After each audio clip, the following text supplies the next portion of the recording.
Dari hasil diskusi kuratorial itu kemudian kita merujuk pada satu istilah indang. Karena indang ini kan suatu istilah yang kemudian banyak dibicarakan baik oleh pelaku Lengger itu sendiri atau orang yang di luar Lengger ya, entah itu masyarakat umum, akademisi gitu ya. Bahkan dirujuk kemudian oleh Pak Tohari di novel Ronggo Paro itu ya. Nah, indang ini yang kita ingin bicarakan dengan mendalam. Apa sih kemudian bagaimana sih indang ini dimaknai dari sudut pandang pelaku dan kemudian dari sudut pandang di luar pelaku ya. Dan saat membicarakan indang kan nggak mungkin lepas dari inangnya kan. Lah inangnya ini kan adalah Lengger itu sendiri itu. Nah, sehingga indang dan inang ini menjadi kesatuan dalam sudut pandang kita sebagai kuratorial ya, untuk kemudian menjadi dasar menggagas sejumlah program. Di tahun ini kan memang kita programnya tidak hanya kemudian festival ya, tapi sebelum festival itu kan ada pra acara. Ada dua yang kemudian kita konsepsikan. Yang pertama itu ziarah daria. Ziarah daria ini sebenarnya napatilas terhadap salah satu tokoh yang kemudian banyak dibicarakan sosoknya ya dalam berbagai wujud pembicaraan tentang daria atau arsip-arsip clipping ya. Pembicaraan daria ini kembali lagi ke rumahnya, kembali lagi ke lingkungan hidupnya itu loh, untuk kemudian daria ini dimaknai lagi di situ sih, sehingga kemudian kita melakukan semacam rekonstruksi kembali bagaimana daria itu melakukan pertunjukan. Nah, dengan kemudian kemarin kita melibatkan Onil sebagai penari, kemudian Pak Kendar ya memanggil kembali Pak Kendar seakan-akan mengiringi daria. Kita berziarah ke makamnya gitu ya, memakan apa yang dia sukai gitu ya. Kemudian berbagi cerita dengan masyarakat tentang kesaksian-kesaksian masyarakat saat mereka berinteraksi dengan daria. Hal-hal itulah, ingatan-ingatan itu ingin kita rangkai kembali sehingga menjadi ingatan kolektif ya oleh masyarakat di Desa Plana sendiri. Dan teman-teman pelaku kemarin ada di Dini Towo, Mas Jonet yang kemudian kebetulan juga ikut ziarah itu gitu loh. Lah yang kedua kan ada program nyantrik ya, peracara nyantrik. Lah nyantrik ini kan kita sebenarnya ingin mempertemukan seniman di luar Banyumas yang kemudian berinteraksi dengan tokoh Lengger di Banyumas. Lah kemarin kan ada Iki dari Pekanbaru, seorang komposer itu ya, dan kemudian yang kemudian memadukan antara syair Melayu dengan kemudian tembang di Banyumas, tembang Klutur. Dan juga ada Dani ini dari Cilacap yang sekarang banyak berproses kreatif di Solo. Dia punya latar belakang sebagai pelaku ebek ya, yang kemudian kita pertemukan dengan Bu Narsi, dan mereka saya kira berhasil lah untuk memadukan ebek dan Lengger dalam benang merah pengalaman yang sama ya. Sebagai penari ebek itu sejak usia 7 tahun, begitupun Bu Narsi ya, memulainya di usia 7 tahun. Jadi mereka membingkai karyanya itu dari pengalaman masa kanak sejak belia mereka mengenal seni tradisi ya, sampai kemudian menghidupi mereka sampai saat ini itu loh, menghidupi dan dihidupi ya oleh seni tradisi itu. Terus di JLF sendiri ada kemudian sempalan kegiatan ya, itu ebek ya. Kalau bicara kaitan ya, dua seni kan dua seni tradisi yang sangat populer. Indang itu menjadi penting dalam seni tradisi ini ya. Ada laku-laku tertentu. Lah di titik itu sih kemudian ada suatu lintasan seni tradisi yang mirip tuh. Bagaimana kemudian indang ini adalah faktor lain, bahkan kunci mungkin ya dalam ebek juga Lengger, seperti itu.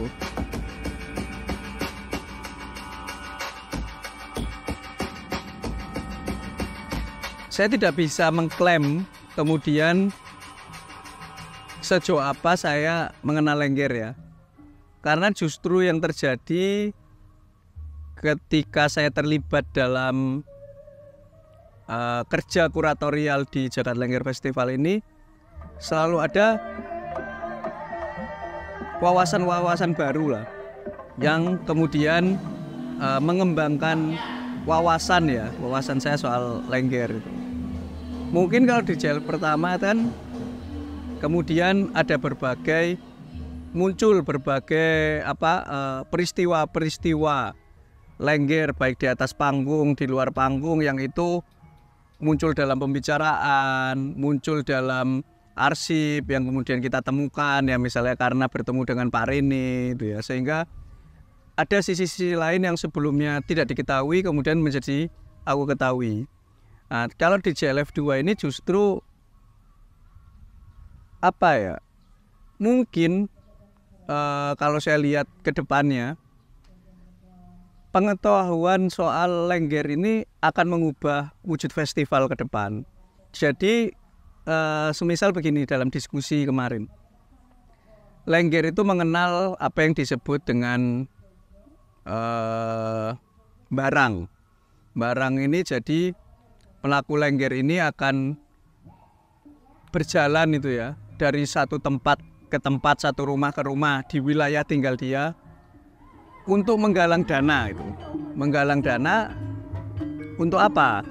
Sebagai modal awal mereka mendirikan grup gitu loh. Modal awal mendirikan grup itu mereka melakukan perjalanan katakanlah ngamen ya di lingkungan hidupnya. Mereka ini melakukan kegiatan itu juga untuk melatih mental gitu loh. Melatih mental mereka untuk berhadapan dengan publiknya ya. Kemudian juga bagaimana kemudian mereka belajar cara berinteraksi itu ya. Karena di Lengger itu kan juga ada badutan, di mana mereka melakukan lemparan guyonan dan melihat reaksi masyarakat. Juga mengukur sejauh apa kemudian masyarakat bisa menerima mereka itu ya.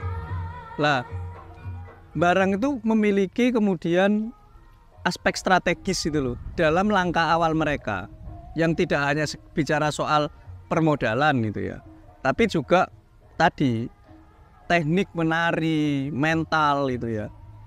Dan uniknya ketika modal mereka dapatkan itu ternyata ada satu sesi lagi nih selain barang, berganti menjadi midang. Jadi midang itu kemudian modal awal ini dijadikan syukuran gitu ya. Modal awal ini kan bisa berupa uang zaman dulu, bisa berupa beras itu ya, bisa berupa apa itu. Intinya orang memberi gitulah, itu dijadikan syukuran bersama. Kalau kita belajar dari Lengger tadi, mereka cukup mempercayai masyarakatnya gitu loh untuk memulai kehidupan kolektif mereka itu loh. Kegiatan kolektif mereka.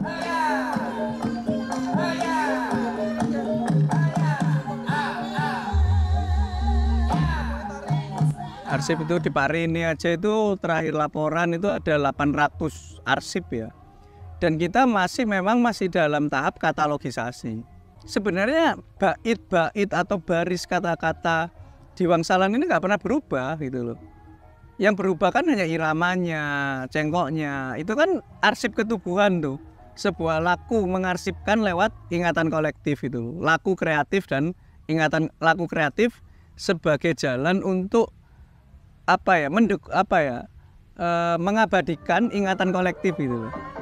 Atau gerakan-gerakan Lengger sendiri itu sebenarnya arsip ketubuhan itu ya, yang dilakukan oleh katakan Bu Narsi, kemudian mengajarkan gerakannya kepada muridnya. Makanya antri itu kan menjadi penting sebenarnya. Bagaimana kemudian ingatan terhadap gerakan, ingatan itu terus terbagi itu loh. Lah, arsip itu bisa seperti itu. Arsip itu ada di tubuh kita, ada di kemudian perilaku masyarakatnya, ada kemudian dalam bentuk interaksi atau interaksi seni tradisinya. Nah, itu juga akan kita polakan tuh, mungkin akan kita bicarakan lagi bahwa kita perlu merawat yang fisik gitu ya, kayak dokumen-dokumen fisik tadi ya, entah itu foto, video atau kemudian audio gitu ya.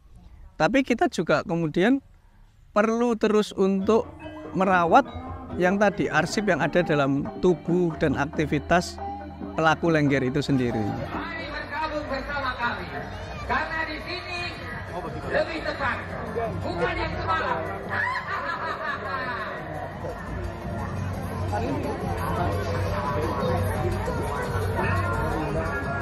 Wacana tandingan terhadap wacana-wacana yang umum muncul di mungkin misalnya Lengger sebagai queer itu ya istilahnya, kemudian Lengger sebagai LGBT itu ya.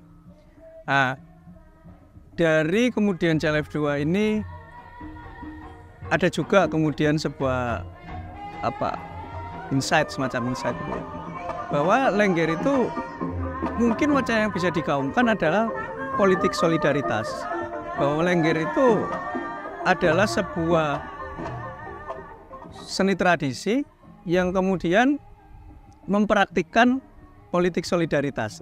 Apa yang dimaksud politik solidaritas itu? Seperti yang aku jelaskan tadi ya, barang, midang itu punya kaitan dengan solidaritas tadi itu loh. Bagaimana solidaritas masyarakat pendukungnya terhadap seni yang ada di lingkungan hidupnya.